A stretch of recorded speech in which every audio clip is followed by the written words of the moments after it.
Depuis 1979, date de la première élection au suffrage universel direct du Parlement européen, le taux de participation n'a cessé de s'effriter.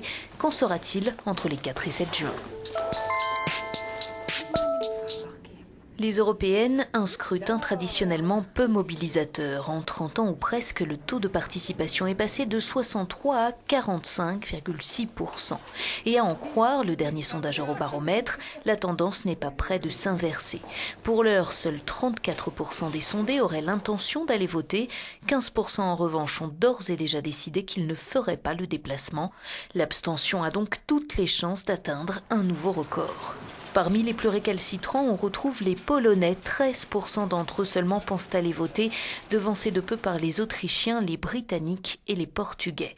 À l'inverse, la Belgique et le Luxembourg font figure de bons élèves. Cela dit, le vote y est obligatoire. La France et l'Allemagne affichent, elles, 47 et 43%. Parmi les raisons invoquées pour ne pas se rendre aux urnes, la méconnaissance du rôle joué par le Parlement européen pour 64% des personnes interrogées. Le sentiment que leur voix n'a pas de poids pour 62%. Plus de la moitié des Européens estiment également que le Parlement n'est pas suffisamment en prise avec leur quotidien. Il a pourtant son mot à dire dans de nombreux domaines, de la libre circulation à la protection des consommateurs et de l'environnement en passant par la santé publique. Actuellement, le Parlement européen participe à l'élaboration des 3/4 de la législation européenne. En outre, 20% des sondés n'iront pas voter par conviction, précise l'enquête, les plus eurosceptiques étant les Autrichiens suivis des Grecs et des Suédois.